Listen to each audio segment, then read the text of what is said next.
Hey, everybody. Hey, Darren. Hey, Blissful. Um, well, if you notice me drinking the whiskey tonight, which I am drinking the Fireball whiskey, and Darren knows this because I talked to Darren a little bit earlier today. Um, I had to take off work today because I was feeling really under the weather. I just felt like crap this morning. Hey, Dirk.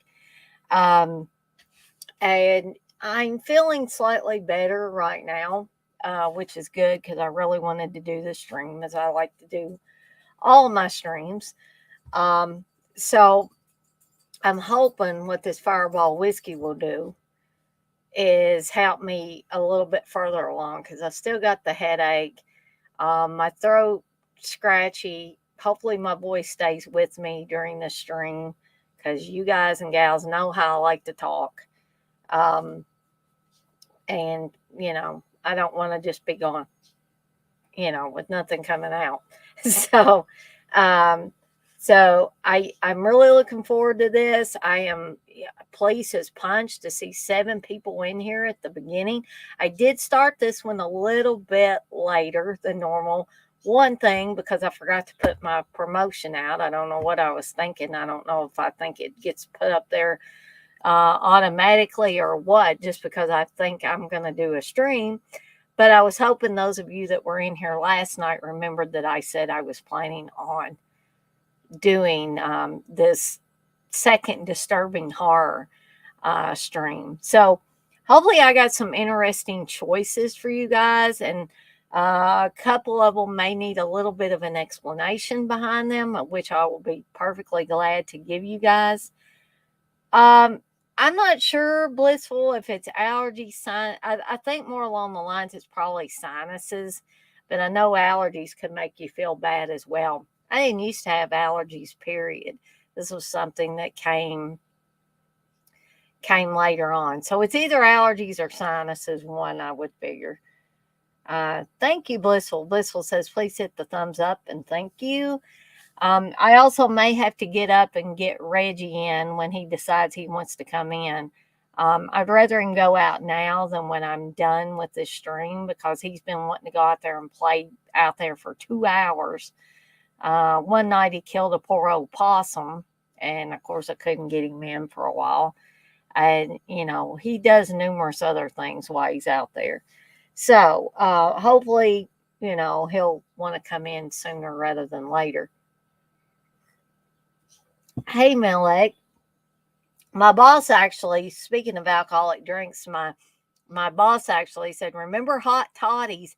I've never actually had a hot toddy. So if there are any of you guys out there that know if those work for colds and coughs and all that jazz, please let me know. For those of you that do drink, I know there are some of you that have quit, including Dirk. So if you've had a hot toddy in the past and remembered if they helped, feel free to let me know. Okay, so I've got a couple of things to talk about on the Daily Grindhouse. And as usual, I will go over these upcoming watch-alongs. And, I was just looking at my collection and I was like, oh, holy crap. I'm going to do Scream and I may have to pull out my DVD because I only had a DVD of Scream for the longest time. And then I got the 4K recently. And I forgot that there's just a 4K in there and there's not a Blu-ray. So probably going to end up pulling out my copy of Scream on DVD. Okay. But also keep in mind, I am going to be on Dirk and Darren's show this Saturday. We'll be recording the show. I mean, it's a live stream, rather. We're going to be talking about all kinds of unpopular movies. So you guys can probably guess some of them that's going to be in my 5. I'm curious to see what's going to be in Dirk and Darren's. I got some ideas about theirs, but I'm bound to be surprised one way or another. Dirk, you say I have some badass kids. Tommy knocking on my door. I caught one earlier and hollered so the neighbors could hear. What you need, guy? His ass was hauling ass. Speaking of kiddos, we had a kid. I was sitting there trying to watch some Friday the 13th, the series episodes, so I'd be prepared for tomorrow night's stream with TJ. And the kid from across the road came over. One of the kids from across the road came over, was knocking on our door. I looked out, and there was this kid standing there with a pair of shoes, tennis shoes in his hand. I was like, I don't want to be bothered. I'm not feeling good. And I just want to sit here in peace and watch some TV with my dogs. So, and Steve was already laying down, so he didn't even hear the knock at the door. So the kid went away, went back over to the house. I seen him go in the front door. And so I sat back down to watch the shows, and about 10 minutes later, here comes that same damn kid again knocking on our door. And I know I sound like a grumpy ass about this, but I'm getting older. don't feel as good as I once did. And all I want to do is just relax at the end of the day and not have to be bothered by this stuff. So I finally told Steve, I said, that kid is back out there again. So I'm going to go out there and see what he wants. So I went out the back door because if I open the front door, the dogs are going to all jump outside and then there's going to be a big mess. So I went out the back way and I saw the kid walking away. I said, can I help you with something, hon? And he said, oh, yeah, let me get closer. So all the while he has these damn tennis shoes in his hand. He gets up to my gate at the backyard and he says, I have these shoes. I thought you might want them. I'll sell them for $50. And guys and gals, the shoes they were not new. I don't believe they were Skechers or anything like that. I wasn't going to buy them regardless. And they look like somebody had just mowed grass in them. And I said, honey, I'm sorry, I can't buy them. And he said, well, I'd be willing to take 30 for them. I said, I'm sorry, I can't. So he said, okay, and he left. Now, I don't know if he stole his mama's shoes and he was trying, because they look like adult shoes to me, women's tennis shoes. And I just don't know. Nobody was over there, I don't think, adult-wise supervising this kid. And so, yeah, $50, Darren, exactly. And then he wanted to drop it down to 30. And I was like, and the other kid from over there's a whole slew of kids over there, evidently. The other kid wanted to sell me a Nerf gun one day. He hollered at me from across the street and wanted to sell me the Nerf gun. And I was like, well, honey, I said, I don't have any kids. So I don't know what I'd do with that. But,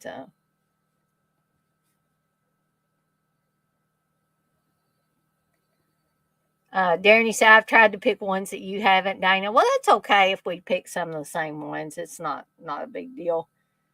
Dougie said, pretty sure y'all don't have none of my picks, but you never know. Melissa, you said, I would have went out with a chainsaw running, but I'm sick that way, LOL.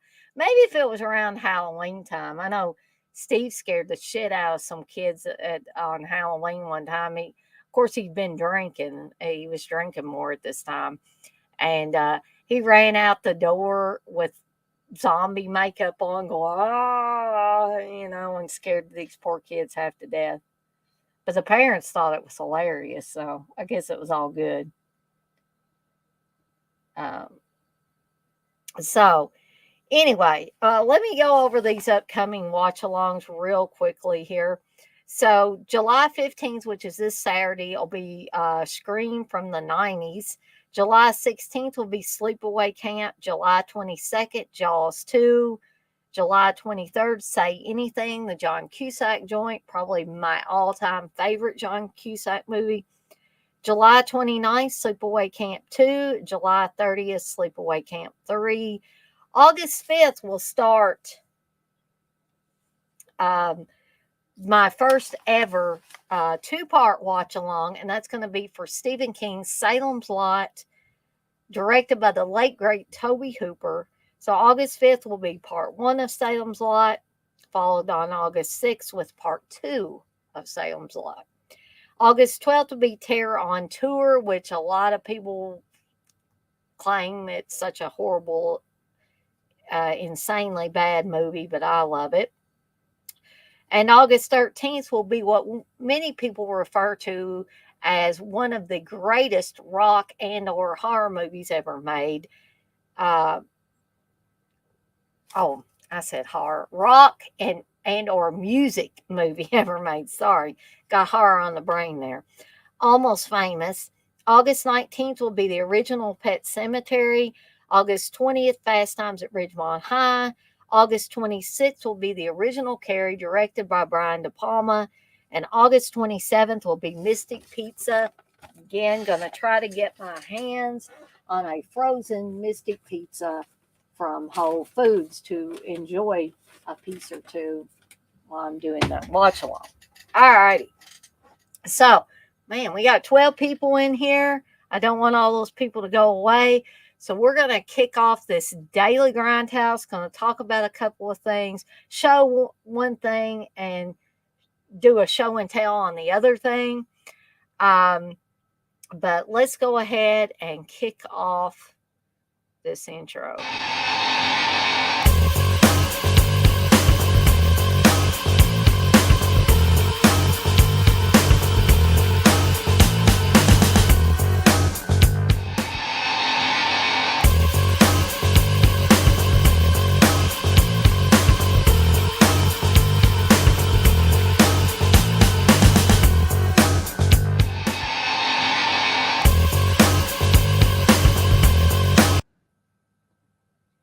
All right.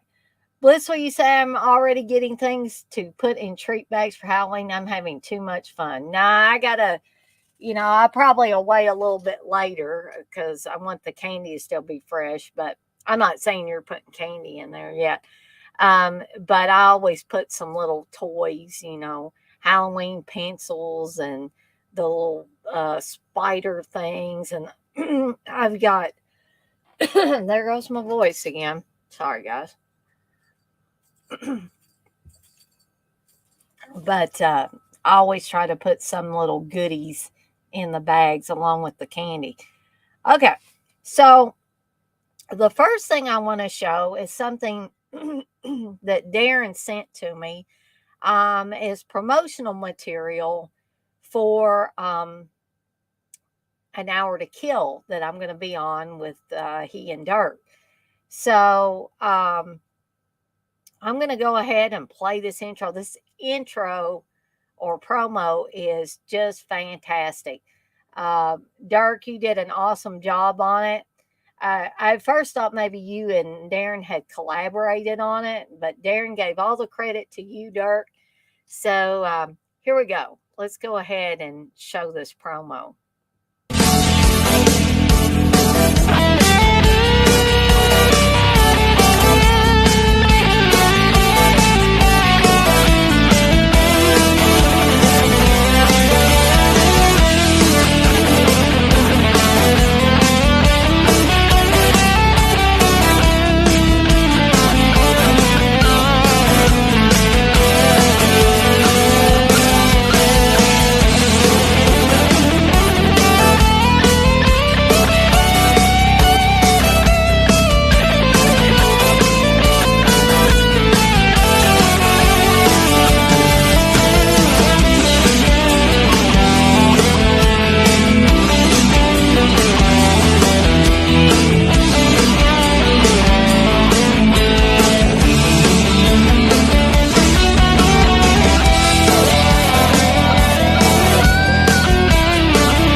executed tonight. Evil dies tonight. Evil dies tonight. Evil dies tonight. But now it needs to die. Evil dies tonight. Evil dies tonight. All right. Evil dies tonight. Evil dies tonight. All right. Evil dies tonight. Ready for your close-up? That's a wrap. All righty. You are very welcome, Dirk. I just thought that was so awesome. And I will be showing this promo during every live stream I do on up until Saturday when we actually do the show. That's right. Evil dies tonight. Yeah, Dirk did an awesome job. I hope you guys enjoyed that. I certainly did. When Darren sent it to me, I was like, "Oh my gosh, this is great." So yeah, Blissful, I agree. Blissful says that's amazing, Dirk. Uh, you're welcome, Darren. So the other thing I wanted to show, I don't believe I've ever showed this on any live stream that I've done. Um, and I don't know why. I don't know why I didn't think about it.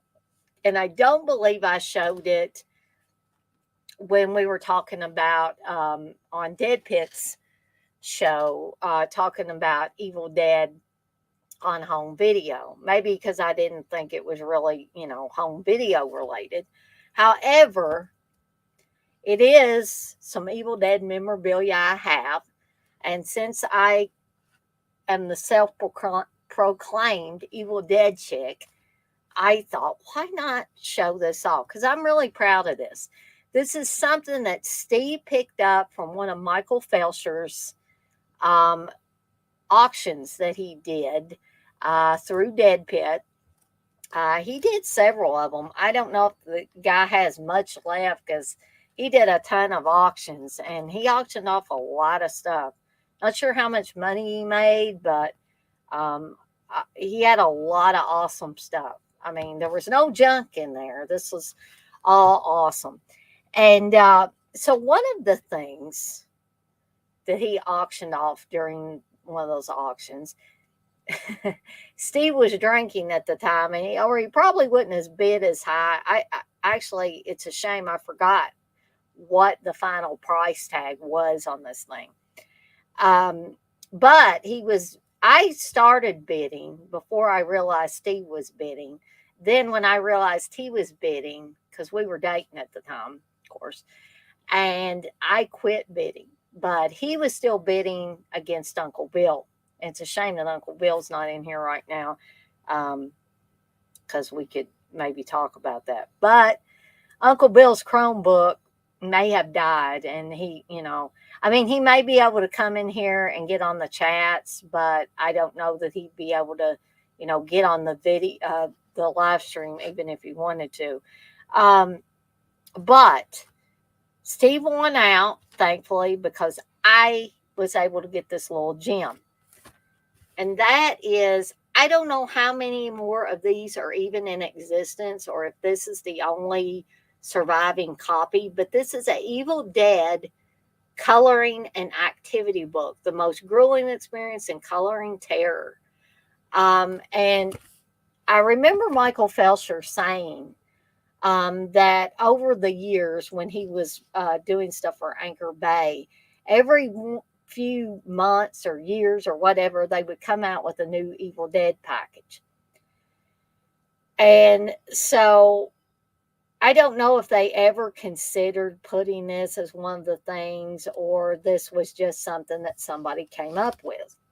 But evidently, I'm not familiar with the guy's name, and maybe I should be. But I'm going to try to cover this up. I mean, he had this in the book, but I don't know his phone number and everything, and I don't know if that's the same many years later. But this was done by Jason Riff or Rife. I don't know which. Darren, you say you remember that auction? You probably remember more about it than I do. Thank you, Dirk. Dirk says that's killer. But Jason Riff did this. He was somebody that lived in Wisconsin at that point in time, and he actually put together this little coloring and activity book, and I'm going to show you guys a little bit of it. That was the intro page there. It says, thanks to the evil ones, Sam, Rob, Bruce, Sarah, Ellen, Betsy, Hal, Tom, and all the fake shimps. Your movie rocks. You did something special that can never be redone. A special thank you to my wife, Corinne, for putting up with me doing this nutty stuff. Um, so, well, I'll show you a few of the things on the inside. There's a picture of Ash and his girlfriend and his sister, played by Ellen Sandweiss in the movie. Ash and friends take a trip to the woods.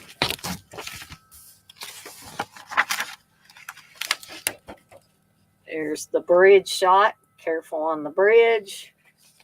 There's the cabin. And of course, no, I'm never going to color or do any of the activities in it because, you know, this is too special to me, and nobody is even marked in this. There's Alan Sandweiss's character of Cheryl. There's the clock. Thank you, Blissful. Blissful says that's an awesome collection piece. There's Ash making a toast or trying to make a toast. The cellar door opens. Let me see if I can find some of the. There are various other pictures. Here is one of the activities actually in here. You can see it's a maze there, and it says help get the Book of the Dead to the fireplace. And again, I'm not going to do any of these activities either because I don't want to have any marks in this thing.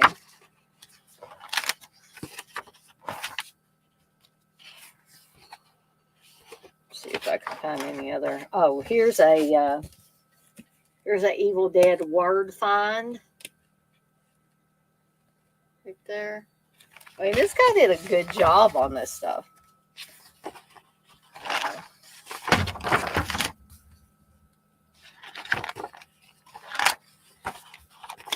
There's a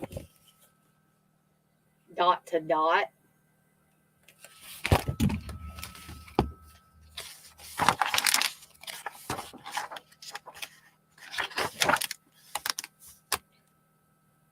There's a try to find one that's not like the others. It's got a bunch of Kondarian daggers there.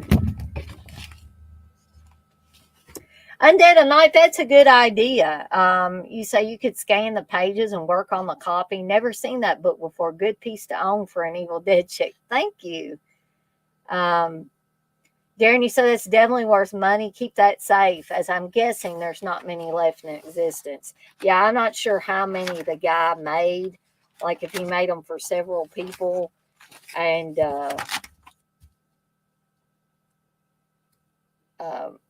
you know, who knows what happened to others. I like this too. This is a place to die for, a real diamond in the rough. There's a picture of the actual cabin when it was still in one piece.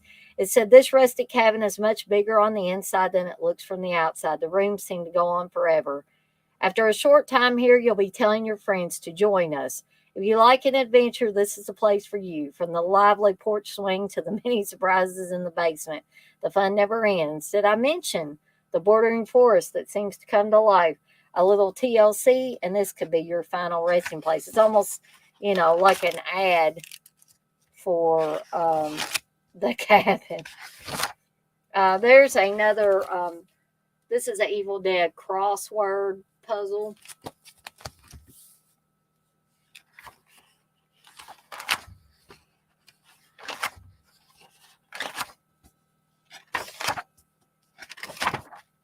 So there's the ending page there. Okay. So yes, you guys have officially got to see my Evil Dead coloring and activity book. Okay. So, while we got 15 people in here, I do want to say that if anybody wants to join me at any point in time while I'm talking about 5 more disturbing horror films, I'm going to star the link. if it does get lost in the chat and somebody comes in here later, or one of you that's in here now decides that you want to join me on the stream, feel free to ask me to put it back in the chat, and I will be glad to do so. I am going to step away for 1 second, check and see where Reg is.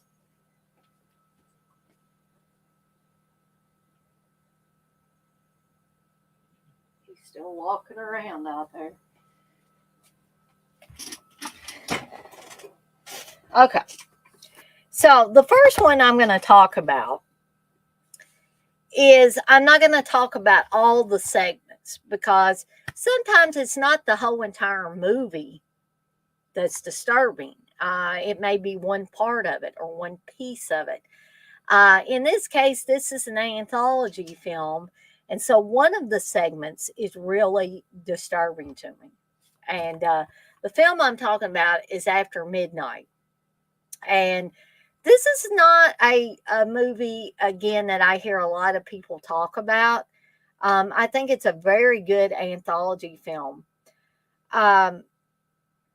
But the third story in this is the one that I find truly disturbing, because it has a lot of disturbing elements in it. And I think it's called All Night. And All Night is the name of a phone answering service. You know, people really don't have those anymore, because, you know, people have answer machines, they have cell phones, you can leave people voicemail. Back when this movie came out, they're actually talking about things like beepers and stuff. And this lady is worried that her business is going to go out of business because people have beepers and technical junk, or whatever, as she refers to it, like answering machines. So Marge Helgenberger stars in this one as a member of what has become a 2-team operation for All Night, because she comes back from a ski trip where she slipped on some ice as soon as she got there, and spent her week or her weekend in the lodge drinking cocoa and stuff like that. She never even got to ski. So she's on crutches when she comes into work that night. She finds out that her boss is the day shift and she is the night shift.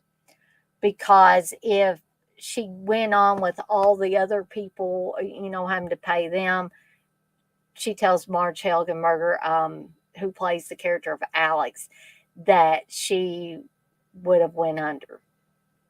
So she really had no choice in the matter. So she leaves Alex her number and says, you know, if there's any, you know, trouble, emergencies, anything like that, call me. But other than that, she doesn't really want her to call and bother her, because she's going to be asleep. So she leaves, and there's still a night watchman in the building, Ray, and Alex, and that's about it for the people that are in this humongous building. So before Alex's boss left, she agrees to take this one call that comes through before she leaves for the night. And it's a guy that's evidently been calling most of the day or most of the evening. And he's wanting to talk to a soap opera actress. And of course, he's what you would refer to as a weirdo. He's not, you know, he's not all together, right? So you get a kind of creepy vibe from him anyway. And so then the boss leaves, and a little while after Alex has been there, a call comes through, and it's the same guy again. I think his name is Richard. And you know, of course, Alex is on the crutches and everything, and she was on the other side of the room when the call came through. So needless to say, it took her a little while to get there. And all of us that have had to take phone calls, whether it's a help desk job or some other job, customer service wise, you get people that are agitated sometimes if you don't pick up the phone fast enough, if you don't suit them in some way. But this guy is like overly creepy and overly um, aggravated, I guess. He said, I thought you were supposed to pick up on the second or third ring or whatever. And of course, she's like, I'm sorry, sir. I got here as quick as I could. And so she soon realizes this is the guy that her boss was talking about that was the weirdo. And of course, he wants to, leave a message for Vanessa Birch again. And, he's just acts like he's got some kind of ownership over Vanessa Birch, which is never a good thing. It, it indicates a stalking type of behavior and all of that. So you've got that creepy element. And then as the story moves along, um, Alex she doesn't really see because I guess she's not paying attention. But the guy that's calling, Richard, he's in a phone booth outside of Vanessa Birch's building. And I believe this building is in close proximity to the All Night building. So he's watching and just keeps calling. He sees a car pull up. He sees Vanessa Birch get out of it. He sees her go around to the driver's side and give the guy a kiss. Obviously, this upsets him more so than it would a normal person. And so he very quickly makes another call. And, Alex says, I haven't heard from her, sir. Well, you will give her my messages, won't you? Yes, I will give her your messages and all of that. So she does end up, or Vanessa Birch does eventually call All Night and ask for, do I have any messages? And Alex is like, yeah, you do. This guy's called about 10 times or whatever. And she says his name, and Vanessa Birch is like, oh my God. Now he's doing this. Now he's calling. I think he had left her notes. He had showed up at the studio where she did the soap opera, all that. And she's like, do you want the messages? And she's like, no, God, no, I don't want them. So it turns out things get more and more creepy as time goes on. And there's another call from Richard a little bit later, and he's not too happy. And as the shot goes into a wide shot, I mean, you get a close up on Richard. At first, I guess you're supposed to think, well, he's still in the phone booth. But no, when the shot widens, we see he's in Vanessa Birch's apartment and he has strangled her with the telephone cord and kind of wrapped it around her neck. Very gruesome scene. And so then he makes his way to the All Night building. And now he's after Alex, of course. And that whole scene that I was talking about, because the reason why it's so creepy is that when Alex calls to kind of warn Vanessa Birch that this guy may have more heinous things on his mind than just, just making calls and stuff. And when she does that, Richard picks up because he's already in the apartment. He's already killed Vanessa Birch. And so then Alex is really scared. She calls her boss, says, Molly, you need to get over here right now. That guy is starting to hassle me now, and I'm just about ready to leave out of here. And Molly, she's in a haze. She's just been woken up. She's like, don't leave. I'll be right over there. So Alex tries to wait patiently, and Molly doesn't come. Molly doesn't come. She doesn't show up. And the phone in the downstairs area is left off the hook. It's like a payphone type of deal. And Ray ends up walking up and finding this off the hook. And Ray, of course, is a night watchman. And I believe that Richard was talking to Alex on that particular phone. And then, she's, frankly scared, and she's saying hello, hello, or something like that. And Ray comes by, doesn't see anybody, but the phone is off the hook in the building. And Alex is like, who is this? And he's like, Alex, it's Ray. And she said, oh my God, Ray, have you seen Molly? I don't know where she is. And he said, Molly, I just seen her like 10 or 15 minutes ago. So then she goes into panic mode. Richard makes his way upstairs where Alex is alone. There's a shot that shows Molly dead in the elevator. Richard has obviously killed her, and like the doors are closing on her purse or whatever, and she's laying all back there where he's killed her. And so the final shot is probably the most chilling shot of this whole story, and gives me cold chills every time I watch it. And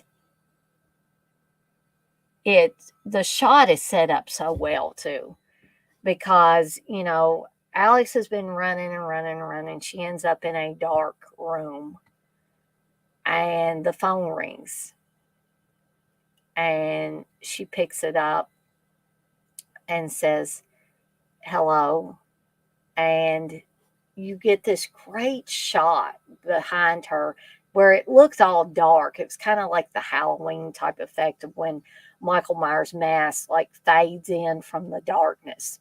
Okay. So we slowly see that Richard is behind her on another phone.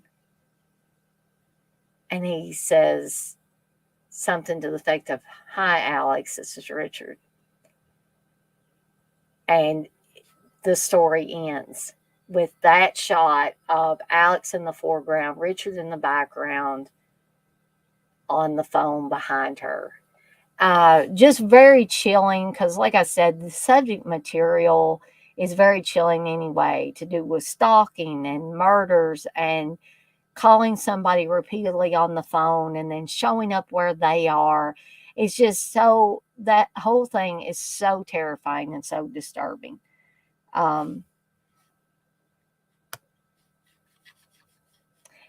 you say, whoops. Sorry, guys and gals. What did I do here? Sorry about that. Hope I didn't go away or anything. My mouse was acting funky. Darren, you say, never seen this, but the director seemed familiar. He wrote one of my favorite slashers, Silent Scream.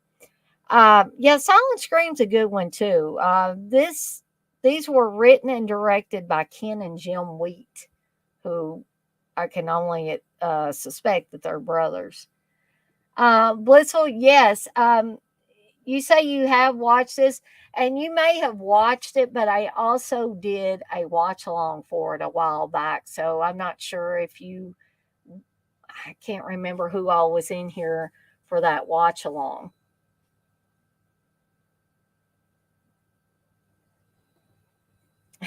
Blissel says, Darren, I just added that movie to my list. Yep. See, that's another great thing about these live streams. Is that sometimes it introduces you to or gives you other movies to put on your watch list. So this is After Midnight, written and directed by Ken and Jim Wheat, as I said. There are 3 different stories in this, plus a fantastic wraparound story as well.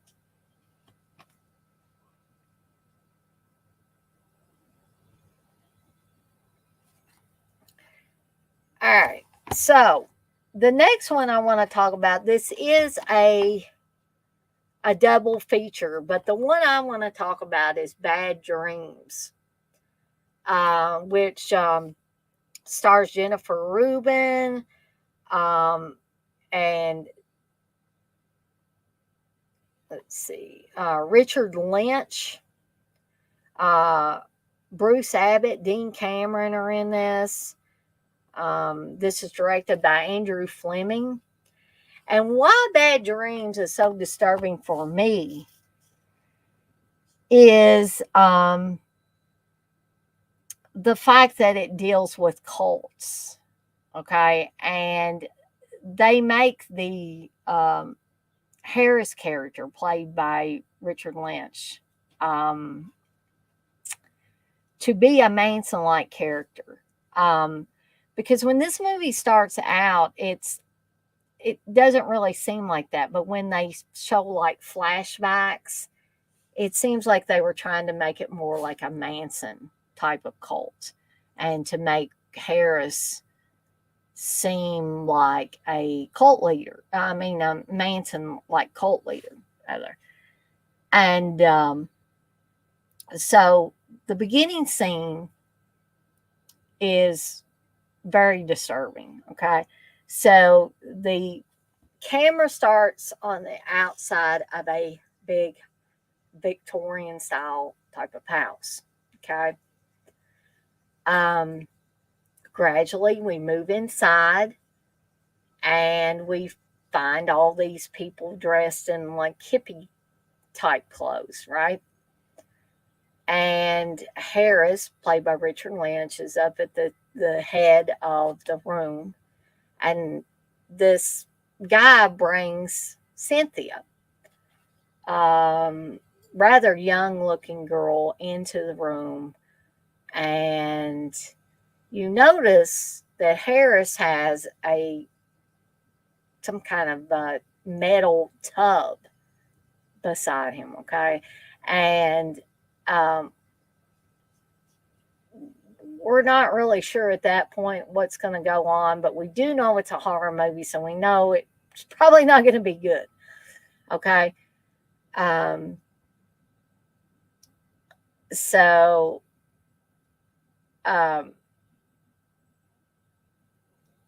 what the guy that brings Cynthia in says, hey, Harris, Cynthia doesn't have to do this. She doesn't have to participate if she doesn't want to, does she?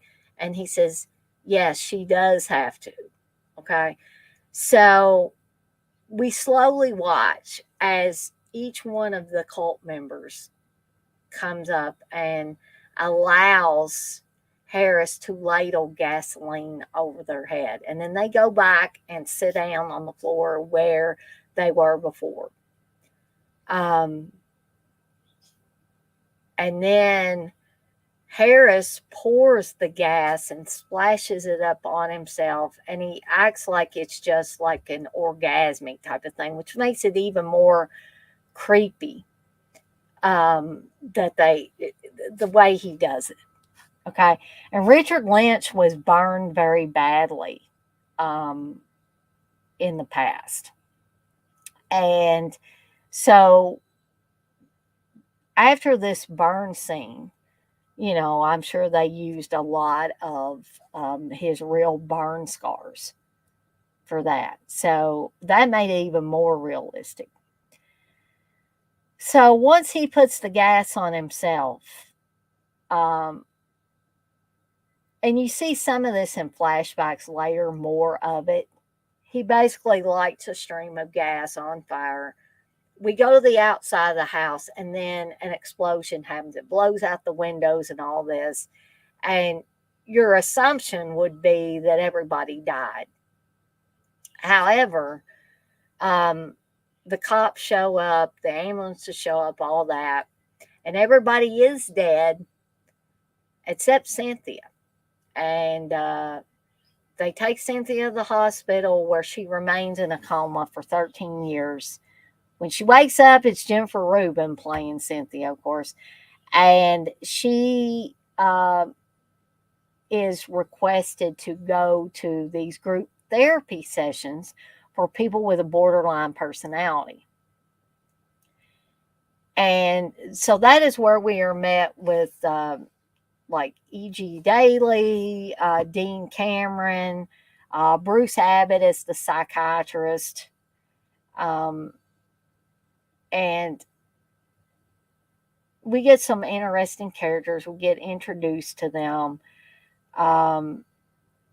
But the flashbacks now, when the flashbacks start, and I think a lot of those start, if I'm remembering correctly, when Cynthia's getting ready to come out of her coma. It's like she's having a nightmare about stuff.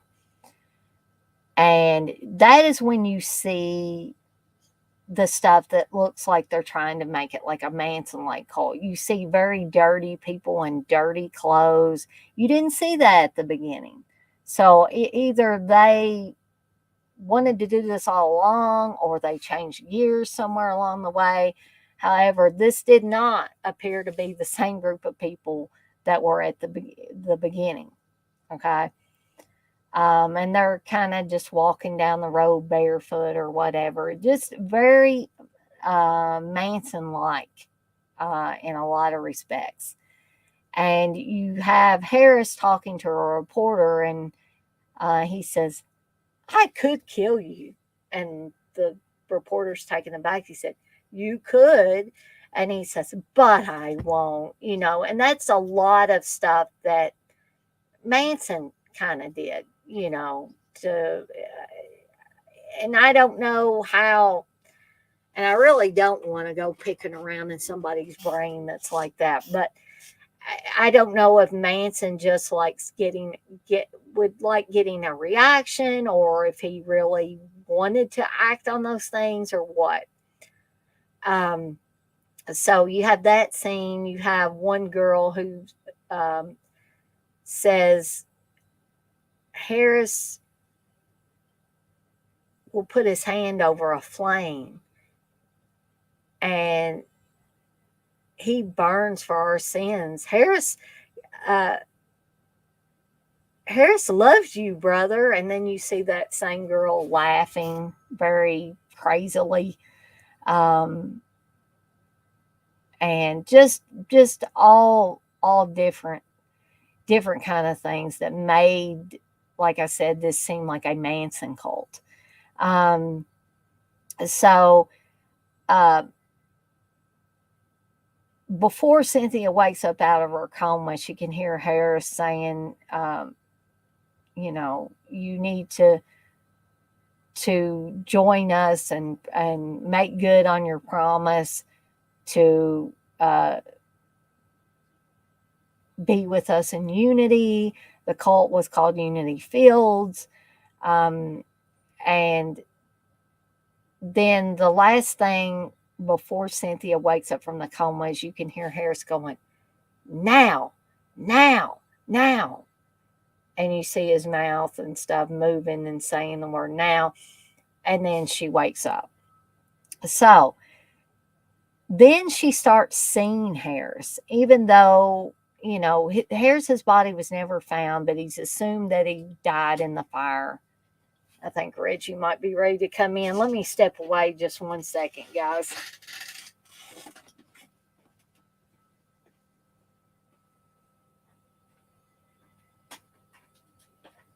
Reggie.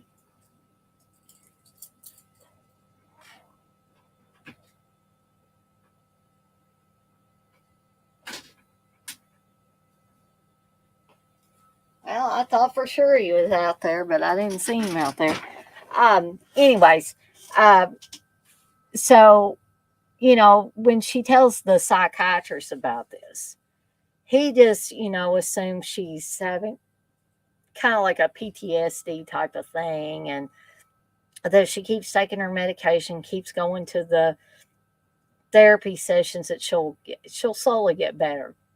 However, every time she sees Harris or thinks she sees Harris, and he's all burned, and his face is misshapen, he's deformed, all of that. Very good burn effects, by the way. Um, every time she sees him, he'll tell her, "You got to join us, love child, or I will take someone else in your place." So slowly, every time she sees Harris and she refuses to kill herself, one of the people in her therapy group gets killed in gruesome fashion, or they seem to kill themselves. Okay. So sorry, Darcy's barking. Darcy, be good.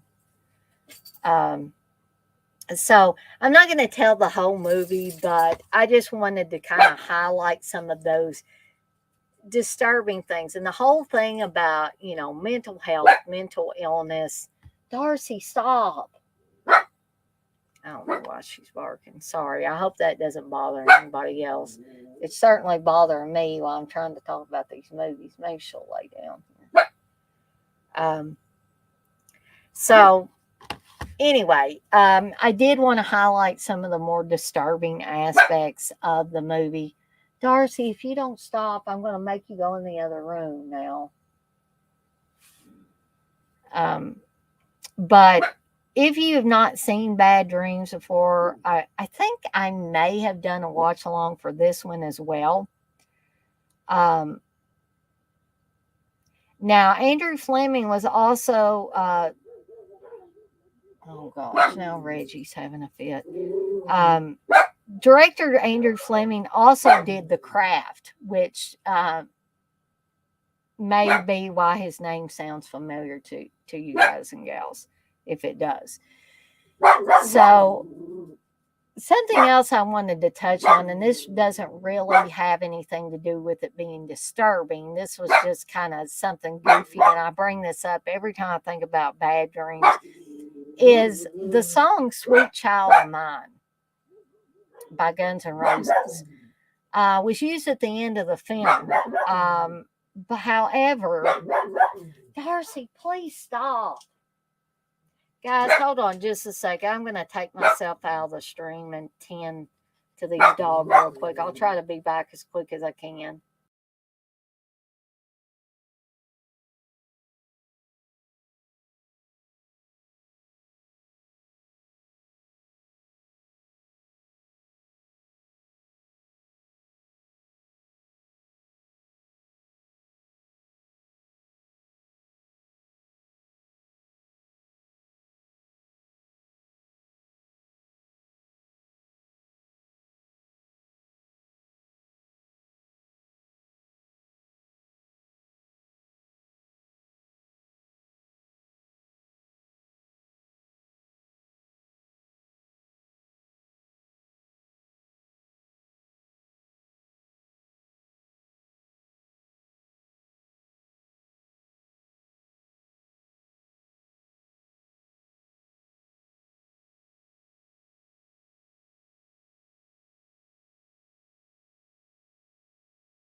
Hey guys, sorry it took so long. I had to struggle to get Darcy, come over here now. I had to struggle to get Reggie in because he was running from one side of the fence to the other, barking and carrying on. Um, yeah, blissful, exactly. Puppy's gone wild. Well, thankfully, no lurkers in the bushes breathing hard, Dirk. No, I did not have to go poop. I did have to go pee. But yeah. Hey, Gory Tiger. You came in at just the right time, buddy. I was hoping I didn't lose my entire audience while all that was going on. Um, Let me read some of these. Danny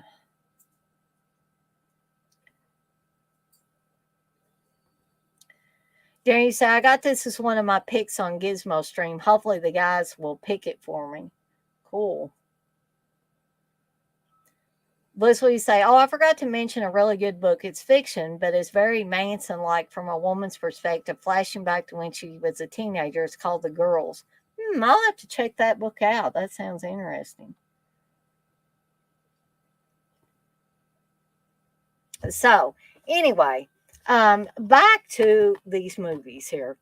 Um, Bad Dreams, again, this one is overall creepy to me. The cult aspect, I don't want to give away like part of the reason why these people are seeming to kill themselves in case there are some of you in here or some of you that watch this later that have not seen it. I know I kind of gave away the ending for the After Midnight segment. However, I kind of had to for the creepy, the additional creepy element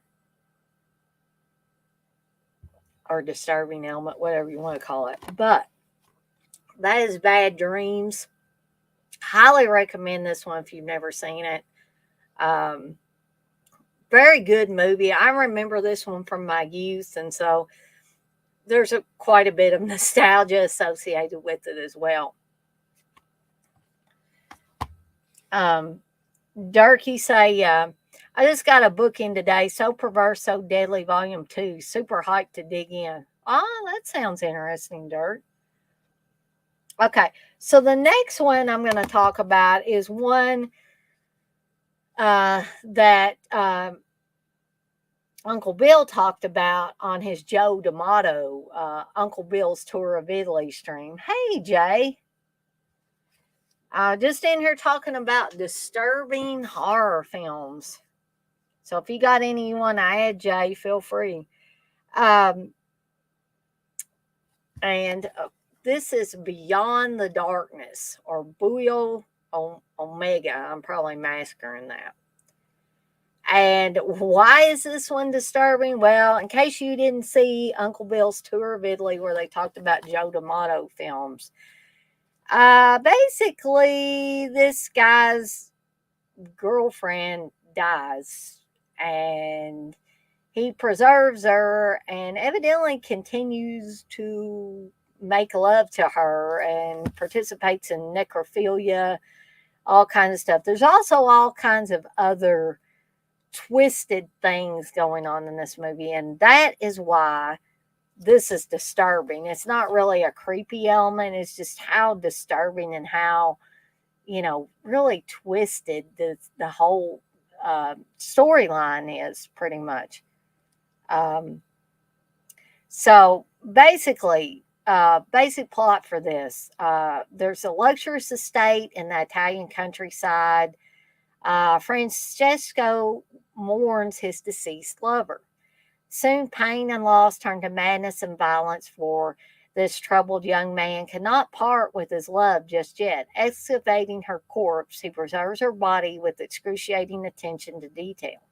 However, that is only the beginning. Overcome with rage, he murders innocent women and anyone else who infringes on the privacy of his estate.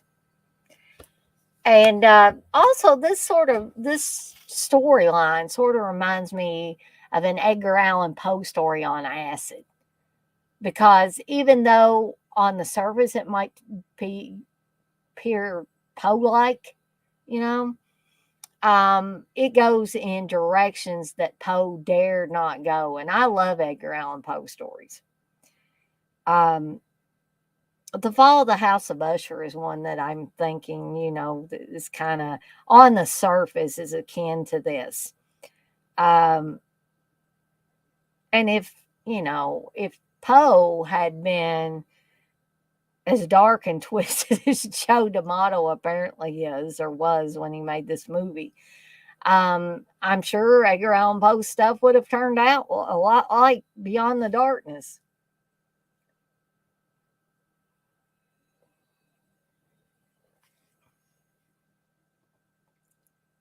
Darky say, yeah, I remember Bad Dreams. It's a Nightmare ripoff, right? Been a while. Yeah, kind of, which is kind of funny too because Jennifer Rubin was also in Nightmare on Elm Street 3, The Dream Warriors.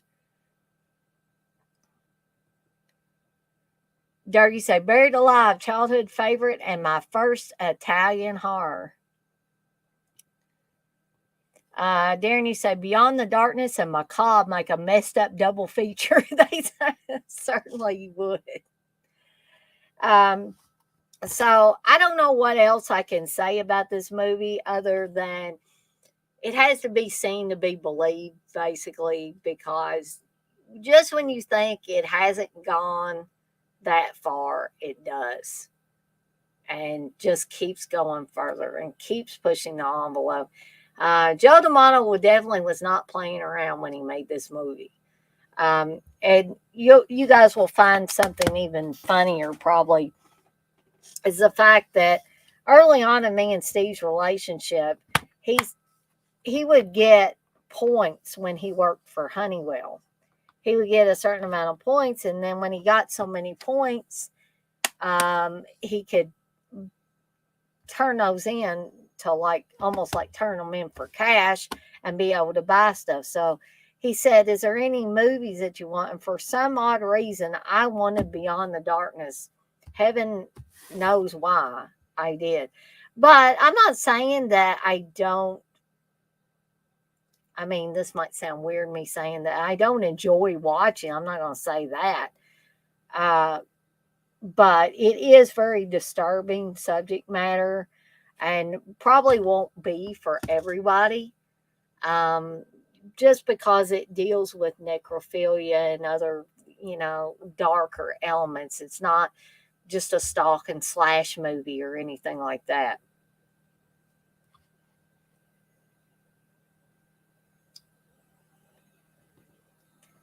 Dougie said, I only knew it by Buried Alive. Beyond the Darkness confused me when I heard that title.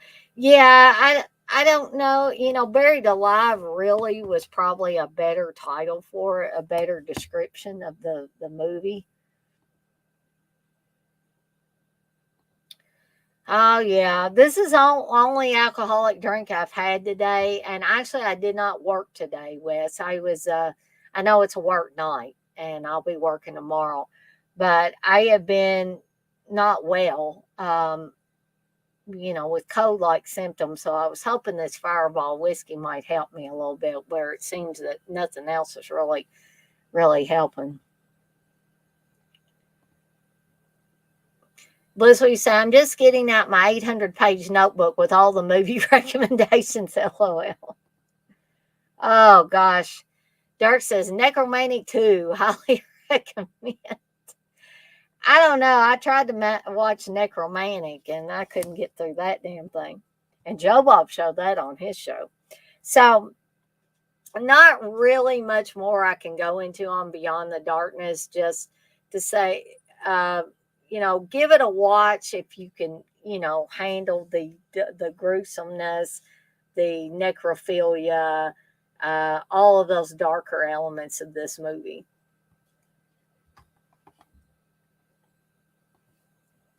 Darren, you say it's probably D'Amato's best made film, but uh, I slightly like Absurd more. Yeah, I would probably have to say I like Absurd and better than Beyond the Darkness. Dirk says, I know Darren loves George, but Garrett, I don't know. I'm masking her neck. And Darren says, oh God, Dirk. Okay. So moving right along, this is a movie that I've talked about several times. And again, it's one of those that deals with a caller that turns out to be inside the house, which is that much more terrifying because they're that much closer to their victims. They're not in another building somewhere, another house somewhere. They're right there in the freaking house with the victims or potential victims. And that's Black Christmas. And again, this is my copy. This is why I'm holding on to this Blu-ray copy, because it is signed by Art Hindle, who played the boyfriend of Lynn Griffin in this. And you can see he signed it, Dana have a merry little ... Art Hindle. Black Christmas, as I've said many times before, is a movie that I did not like the first time around. I didn't get it, didn't understand it. Perhaps I wasn't paying that good attention to it. But on second watch, that's when I really began to appreciate what Bob Clark was doing with this film. And it's amazing. And it's one of those movies where it has so many layers, and it keeps getting darker and keeps getting more disturbing, and it just goes on and on and on until it reaches a crescendo. And then you're literally so on edge by that point in time, unless you got nerves of steel, which I don't. The second time I watched this, I was watching it late at night. Parents were already in bed. I was the only one awake, sitting in the living room in the dark, watching this thing. And I kid you not, if the phone had rang at any point in time while I was watching this damn thing, I probably would have jumped out of my skin. That is how effective Black Christmas is. And again, Bob Clark goes into directions that a lot of people dare not go to. And I think he went into directions even John Carpenter didn't go into with Halloween. And I love Halloween. I mean, I'm a huge Halloween fan. But I would be hard pressed to find a slasher film as effective as Black Christmas. Okay.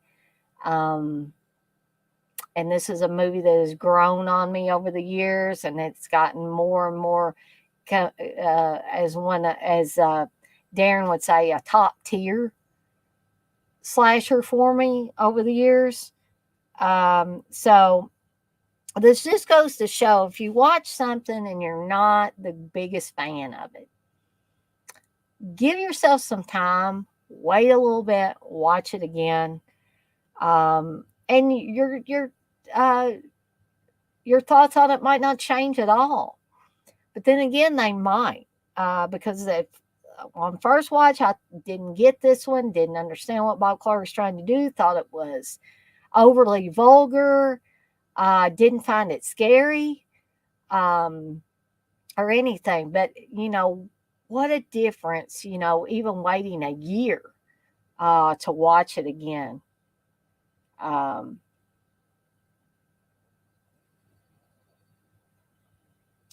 Yeah, Darren, I'm going to get to When a Stranger Calls. I'm going to talk about that one as well, because I definitely want to include that in this series. Just haven't gotten back or gotten to it yet. Basically, I'm pulling these things off my shelf in alphabetical order. So these are not in like any kind of ranking order, because I have a hard time doing that. That's why when I don't mind people asking me how I would rank certain stuff or what's my favorite this or that, but it's a terrible a terrible task for me to do, because it's so damn hard. So yeah, I'll definitely be getting to When a Stranger Calls. But yeah, it starts out, Black Christmas starts out with your typical like obscene phone calls. But by the end of that first phone call, and it keeps switching to outside of this girl sorority house. You see somebody obviously climbing up the trellis, going into an upstairs, like the attic. And oh my gosh, just painfully tense. And it really doesn't let up at any point in time, because continuously the girls, especially Olivia Hussey's character of Jess, is the one that's subjected to the majority of these phone calls. And some of the times she's by herself and all that, which makes it even more disturbing. And then when her sorority sisters are slowly getting killed off, the shots where you just see an eyeball and you hear the killer say, "Agnes, it's me, Billy." That, and I can't do the voice justice. I can't do any of this justice, but that whole, it doesn't matter if you don't know who Agnes is or what the backstory is on that. It's still freaking creepy. And all honesty, I don't think you need an explanation. You don't need an explanation of who Billy is or Agnes is. It's still frightening. Okay. And you just see one eyeball some of the times, and he's whispering that and saying those words. And, but, anyway, I don't know. I could go on and on about this movie, but I won't, because I just don't want to, beat it into y'all's heads. I would like to, if there are those of you watching this or that watch it later that have never seen Black Christmas, I don't want to kind of like beat a dead horse. I'd want you to make your own decision about whether you want to try it and watch it. I am merely on here just to talk about the disturbing elements of it and how effective it is. Okay. So that's Black Christmas. Can highly recommend. I mean, for Pete's sake, don't go out and buy it and spend money if you've never seen this movie before. But if you can find it for a free version or borrow it from a friend or whatever, then by all means do that. And then you can make up your own mind about whether you want to buy it later or not.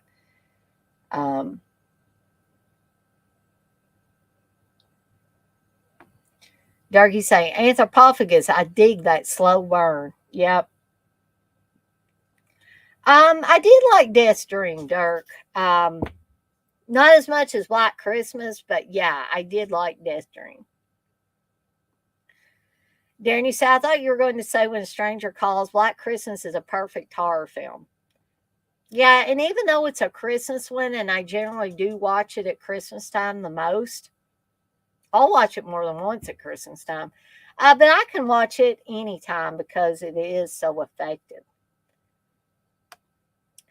Dark, I could definitely see where people could say that. You said Black Christmas is more effective than Halloween, in my opinion.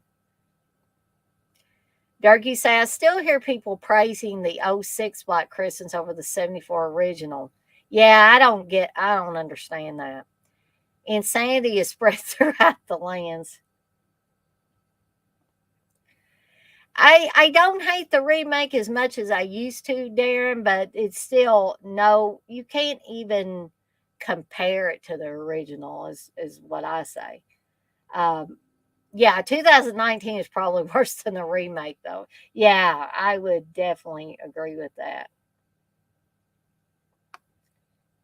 Derek, you said Margot Kidder was a real life bitch, in my opinion. I think Margot Kidder had a lot of problems, bless her heart.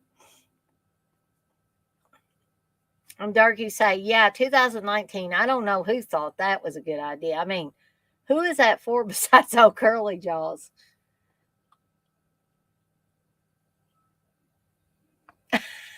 Dirk says, no, Dana, immediately buy Black Christmas. Darren says, men haters, I'm guessing, Dirk. Me either, Blissful. I'm not a man hater. Only bad men do I dislike.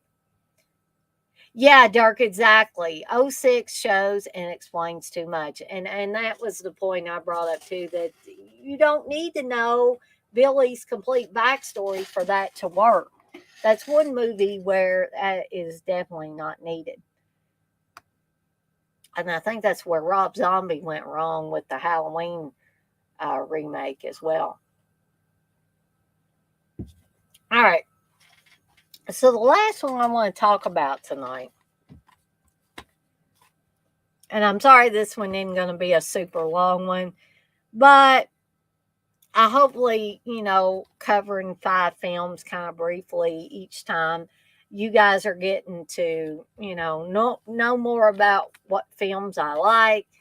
Maybe I'm turning you guys on to different ones, and you may not watch, may not have thought about in a while, and want to rewatch. But the last one I want to talk about is Bloody Birthday. And why is this one disturbing? You guys might be thinking, Bloody Birthday? What the hell, Daniel? Why is that one disturbing? It's disturbing because kids are doing the killing in this. And the kids that are doing the killing basically have no conscience. That's a unique, in my opinion, idea, especially for the time period that this thing came out, like 81 or so.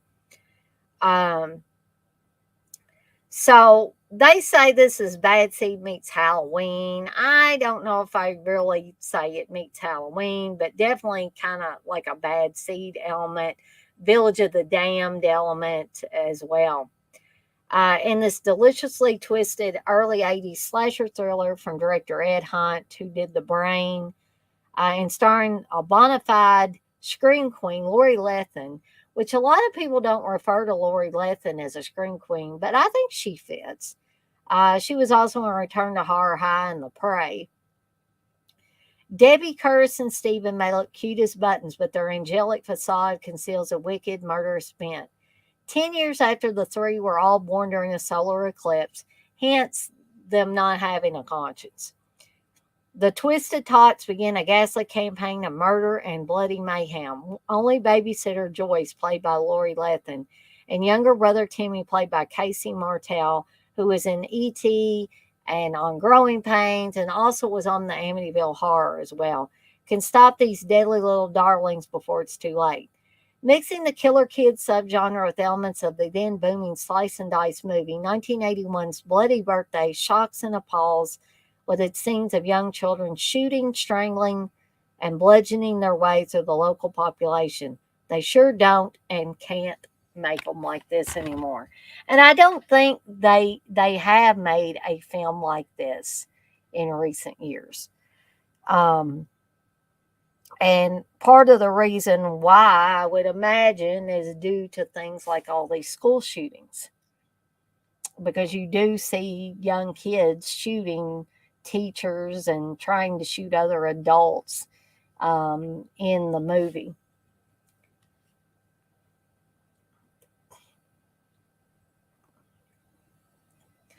Darren, you said Bloody Birthday is a great film. That creepy blonde girl and the boy with the glasses.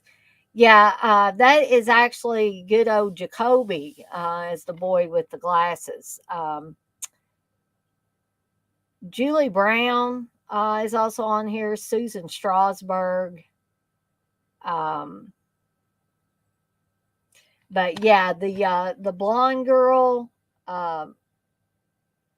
is great and very effective, and she is also in X-Ray or Hospital Massacre at the beginning, playing the young version of Susan, the character that is later played by Barbie Benton.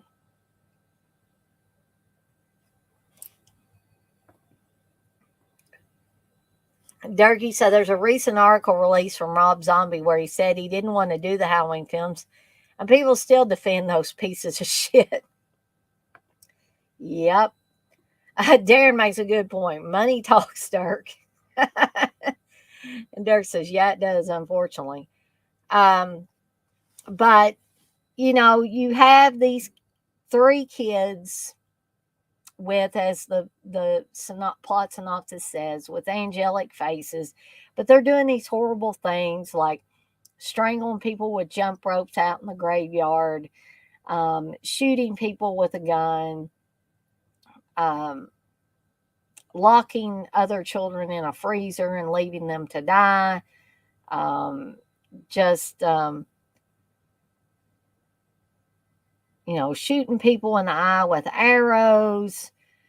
Uh, yeah, just a ton of kind of gruesome and chilling type of scenes that fill this movie. And again, for me, the most disturbing part is kids are doing all these things and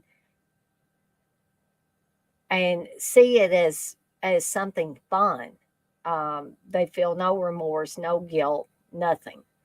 They're just like robots going around killing people. Yeah, evil bastards. Pretty much, Dirk. Um, so, guys and gals, I have reached the end of my 5 uh, disturbing horror films for the night or for this particular stream. I will continue to do these. I guess I will keep the Tuesday time slot or day slot or whatever you want to call it for these. Tomorrow night, of course, I will be, TJ and I will be talking about 10 episodes of Friday the 13th, the series, the first season. I am going to try to finish up those 10 tonight before I go to sleep and start, another work day tomorrow. I'm not planning on missing any more work because I really can't afford to because I'm back on my regular job. So I'm sure there will be some tickets waiting for me at that point in time. So, Darren, you said Bloody Birthday came on the Horror Channel here in the UK about 15 years ago. That's how I saw it first. Yeah, I think I rented it. Probably was the first time I saw it. Liz, what you say, Dirk, I love his music. His movies, not so much. Yeah, I like his music a lot better than the movies he makes, with the exception of House of a Thousand Corpses and Devil's Rejects. But again, I got that coming up Wednesday. I don't know about Thursday. Friday will probably be a day I take off like usual, unless it's, special circumstances like a Friday the 13th or something. And let's see, Saturday I will be on the An Hour to Kill stream with Dirk and Darren. I'm really looking forward to that. Then Saturday night, I will be doing a watch along for the 1990s Scream. And all kinds of wonderful, enlightening stuff for you guys and gals coming up. And, and then who knows what I'll do on Monday. I don't know. I haven't got anything in my head right now, but you never know with me. So I want to thank all of you guys and gals for being in here with me tonight. As I talked about 5 more disturbing horror films. And yes, Darren, sorry about that. I did forget. Eurocult on Sunday. We're going to be talking about Darren's pick, which is 4 Flies on Gray Velvet. I'm really looking forward to that as well. Gotta do promotion for Steve's show. So on that note, I'm going to skedaddle on out of here for the night, and I will see everyone on the flip side. You guys have a good night now, and I'll see you next time.